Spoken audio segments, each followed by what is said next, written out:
বিয়ের 5 দিন আগে থেকে জ্বরাক্রান্ত হলেন, রোগাক্রান্ত হলেন, জ্বরে আর মাথার যন্ত্রণায় অস্থির হয়ে যেতে লাগলেন। বেহুশ হন, আবার হুশ হন। যেদিন তিনি ইন্তেকাল করবেন তার আগের দিনেও তিনি জোহরের নামাজ পড়ার জন্য সাহাবীদের কাঁধের উপরে ভর দিয়ে নামাজ পড়তে গেছেন। পা উঁচু করে নিতে পারেন নাই, পা টেনে টেনে নিয়েছেন। তিনি সেখানে খুতবা দিলেন, বললেন, ও আমার উম্মতেরা, এই পৃথিবীতে আল্লাহ রাব্বুল আলামিন তার এক বান্দাকে পৃথিবীর সব জাগতিক সম্পদ দিতে চেয়েছিলেন, কিন্তু সেই বান্দা সব জাগতিক সম্পদকে উপেক্ষা করে আল্লাহর সঙ্গে দিদার করা বেশি পছন্দ করেছেন। কেউ কিছুই বুঝলো না। হযরত আবু বকর রাদিয়াল্লাহু তাআলা আনহু খুব কাঁদতে লাগলেন। তিনি বুঝতে পেরেছেন যে এই পৃথিবীতে সমস্ত সম্পদ দিতে চেয়েছিলেন আল্লাহ যাকে, তার নাম বিশ্বনবী। তিনি সবগুলি উপেক্ষা করে আল্লাহর সঙ্গে দিদার করা বেশি পছন্দ করেছেন। আমরা অতি তাড়াতাড়ি নবীজি থেকে নবীর এতিম হয়ে যাব। পরের দিন ইশার নামাজের রক্ত হলো, আজান হয়ে গেল, মসজিদে মুসল্লিরা ভরে গেছে, সাহাবায়ে কেরাম সব এসে গেছেন। হুজুরের জন্য বহুক্ষণ অপেক্ষা করার পর হযরতে আবু বকর রাদিয়াল্লাহু তাআলা আনহু তিনি ইমামতির জায়গায় দাঁড়ায় গেছেন। নবীজি বেহুশ অবস্থায় ছিলেন ঘরের মধ্যে। হুশ আসার পর তিনি হযরত আয়েশাকে বললেন, আয়েশা, মসজিদে নববীতে এখন কি হতেছে? তিনি বললেন, নামাজ হচ্ছে। লোকেরা আপনার অপেক্ষা করেছে, কিন্তু আপনাকে না পাইয়া, দীর্ঘক্ষণ অপেক্ষা করার পর আপনাকে না পেয়ে আমার বাবার ইমামতিতে তারা নামাজ পড়তেছে, কিন্তু মুসল্লিদের মধ্যে কান্নার রোল পড়ে গিয়েছে। তাদের ধারণা হয়েছে নবীজির জায়নামাজে যখন হযরত আবু বকর দাঁড়ায় গেছে, নবীজির পিছনে নামাজ পড়া আর আমাদের কিসমতে হবে না। নবীজি বলছেন, আয়েশা রে, মসজিদে নববীর দিকের দরজাটা খুলে দাও, আমি নামাজের দৃশ্য দেখতে চাই। দরজা খুলে দেওয়া হলো। নবীজি কোন রকম মাথা উঁচু করে মসজিদে নববীতে নামাজের দৃশ্য নিজে অবলোকন করে আবার শুয়ে পড়লেন। হযরত আয়েশা লক্ষ্য করে দেখেন নবীজির চোখের পানি দিয়ে কোনা দিয়া পানি বেয়ে বেয়ে পড়ছে। হযরত আয়েশা প্রশ্ন করলেন, ইয়া রাসূলুল্লাহ, নামাজের দৃশ্য দেখি কাঁদছেন কেন?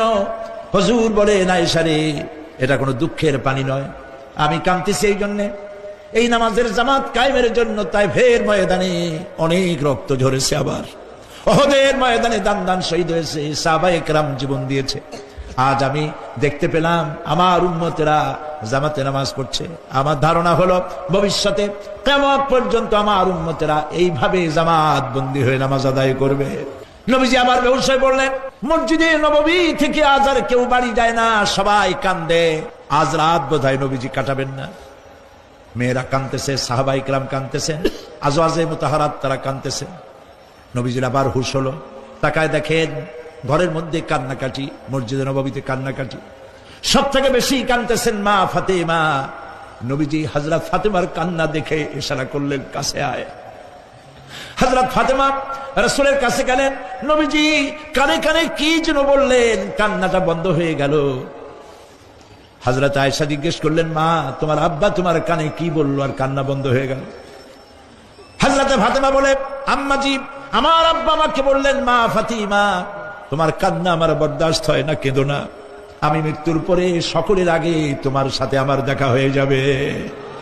হযরত ফাতেমা বলছেন, আম্মাজি, আমি বুঝতে পেরেছি আমার আব্বার এই কথার অর্থ কি। নবীজির ইন্তেকালের পরে আত্মীয় স্বজনের মধ্যে সবার আগে আমার মৃত্যু হবে আর আমার পিতার সাথে আমি মিলিত হতে পারবো। রাত যখন শেষ হয়ে এলো,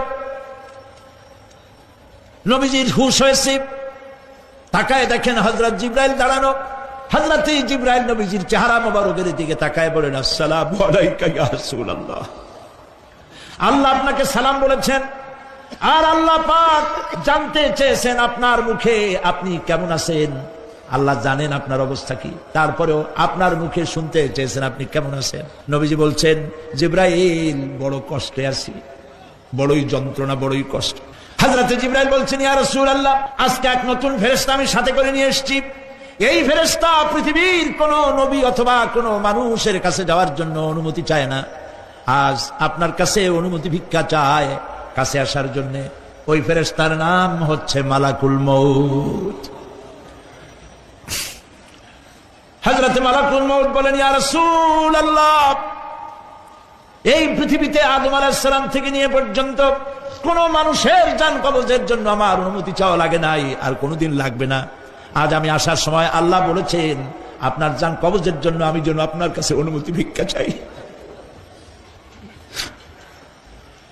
নবীজি বলছেন আমি যদি অনুমতি না দেই তো কি হবে? হযরতে মালাকুল মউত বলছেন ইয়া রাসূলুল্লাহ, অনুমতি যদি না দেন আমি ফেরত চলে যাব, আমাকে সেভাবেই বলা হয়েছে। হযরতে জিবরাইল বলেন ইয়া রাসূলুল্লাহ, হে আল্লাহ রাব্বুল আলামিন আপনার দিদারের ইন্তজার করতেছে। নবীজি বলছেন মালাকুল মউত তুমি জান কবজের কাজ শুরু করো।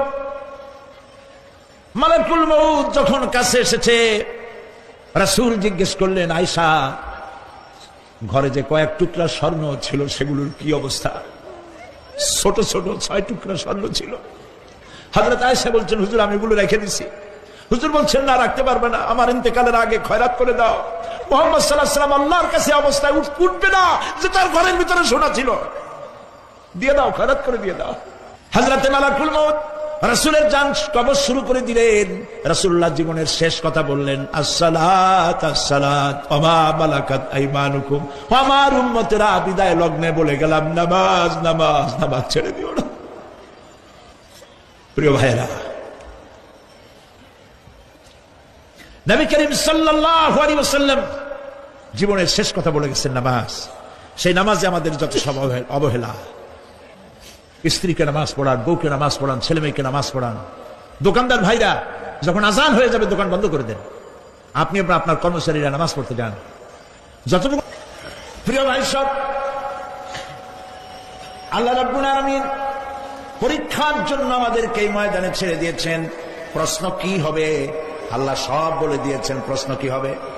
তোমার যৌবন, এ ব্যাপারে প্রশ্ন করা হবে। কোন পথে ইনকাম করেছো প্রশ্ন করা হবে। কোন পথে খরচ করেছো প্রশ্ন করা হবে। দ্বীনের ইলম যতটুকুন হাসিল করেছিলে তার কতটুকুন নিজে পালন করেছো, আর দ্বীনের দাওয়াত কতটুকুন মানুষের কাছে পৌঁছায়ছো, প্রত্যেকটি ব্যাপারে কিয়ামতে আল্লাহর কাছে জবাব দিতে হবে। এই জন্য কবি বলছেন আমল সে জিন্দগি বনতি হ্যায়, ये जन्नत भी व जहन्नम भी, ये खाकी अपनी फितरत है ना नारी ना नूरी। মানুষের জীবন আমল দিয়ে গঠন হয়, আমল দিয়ে জীবন গড়ে, নইলে এই মাটির তৈরি দেহ জান্নাত আর জাহান্নামের কিছু দিয়ে তৈরি হয় নাই। আপনি ইচ্ছে করলে দেহটাকে জাহান্নামের জন্য উপযোগী করতে পারেন, ইচ্ছে করলে এই দেহটাকে জান্নাতের জন্য উপযোগী করতে পারেন।